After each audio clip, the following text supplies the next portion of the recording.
네, 안녕하세요. 오늘 저희가 함께 살펴볼 자료는 미각 지도의 오해와 진실입니다. 네, 안녕하세요. 아마 여러분도 학교 다닐 때 그런 거 배우셨을 거예요. 혀 있잖아요, 혀. 아, 네네. 그 혀 지도 말씀이시죠? 네, 혀 끝에서는 단맛, 양옆은 신맛, 목구멍 가까이는 쓴맛 이런 식으로요. 그렇죠. 아주 익숙한 그림이죠. 네, 굉장히 익숙한데 오늘 이 자료를 보니까 이게 사실 좀 잘못된 정보일 수 있다는 거예요. 맞습니다. 우리가 아주 오랫동안 당연하게 알았던 그 혀 지도가 사실은 오해에서 비롯된 거라는 내용이죠. 와, 시작부터 흥미로운데요? 그 오해가 어떻게 시작된 건가요? 이 자료를 보면 이게 20세기 초에 독일에서 나온 연구가 하나 있었대요. 아, 독일 연구요? 네.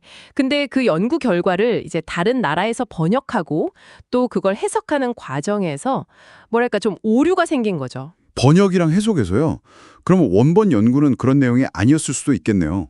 정확히는 이제 그 연구가 특정 부위 민감도를 보긴 했는데 그게 오직 거기서만 느낀다라는 식으로 좀 과장되거나 잘못 전달된 거예요. 아하, 정보가 이렇게 전달되면서 왜곡이 생길 수가 있군요. 네, 그래서 그 잘못된 그림이 교과서에도 실리고 하면서 아주 널리 퍼지게 된 거죠. 그럼 실제 우리 혀는 어떻게 맛을 느끼는 건가요? 그게 궁금한데요. 그 이후로 연구가 계속됐는데요. 특히 1980년대, 90년대 연구들을 보면 확실해졌어요. 네. 맛을 느끼는 미뢰, 그러니까 맛보몰이라고 하죠.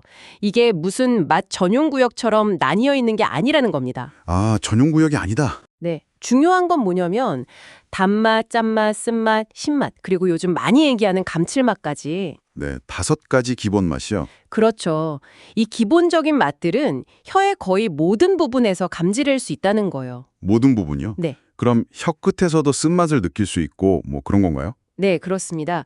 물론 부위마다 특정 맛에 대한 민감도, 그리고 얼마나 강하게 느끼냐 하는 차이는 조금 있을 수 있어요. 아, 강도의 차이는 있을 수 있다. 네. 하지만 여기선 단맛만, 저기선 신맛만 이런 식의 구역 구분은 아니라는 거죠. 아, 그럼 학교에서 배운 그림은 정말 완전히 틀린 거였네요. 그렇죠. 좀 단순화된 잘못된 정보라고 봐야죠. 근데 이상하네요. 저만 그런지 모르겠는데 가끔 아이스크림 딱 먹으면 혀 끝에서 단맛이 확 느껴지잖아요. 아, 맞아요. 그런 경험들 많이 하시죠. 네. 그건 왜 그런 거예요? 혀 끝이 던맛 전문이 아니라면요? 바로 그게 이 자료에서 되게 흥미롭게 지적하는 부분인데요. 네네. 핵심이 위치가 아니라 시간에 있다는 거예요. 인식하는 순서요? 시간이에요. 음. 순서. 그게 무슨 말이죠? 그러니까 혀 끝이 단맛만 느끼는 곳이라서가 아니고요.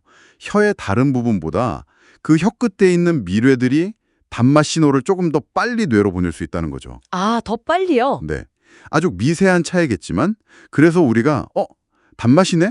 하고 가장 먼저 인지하게 되는 경향이 있다는 거예요. 혀 끝에서요. 아, 그렇군요. 그러니까 그 부분이 단맛 전담이라서가 아니라 단맛 신호를 제일 먼저 약간 더 빨리 캐치해서 뇌에 알려주니까 우리가 혀 끝에서 단맛 이렇게 느끼는 거군요. 네, 그런 해석이 가능하다는 거죠. 먼저 감지하는 거랑 거기서만 느낀다는 건 완전히 다른 얘기잖아요. 우와, 정말 그러네요.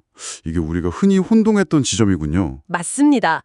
그러니까 혀 전체에 다양한 맛 센서가 쫙 깔려 있고 어떤 맛 신호가 조금 더 빨리 도착하느냐 그런 차이가 있을 뿐이라는 거죠. 이걸 생각해 보니까 과학이라는 게 참 기존에 알던 걸 계속 수정하고 발전시켜 나가는 과정인 것 같아요. 그렇죠. 기존의 통념을 검증하고 더 정확한 사실로 업데이트해 나가는 거죠. 이게 과학의 발전 과정이니까요. 네.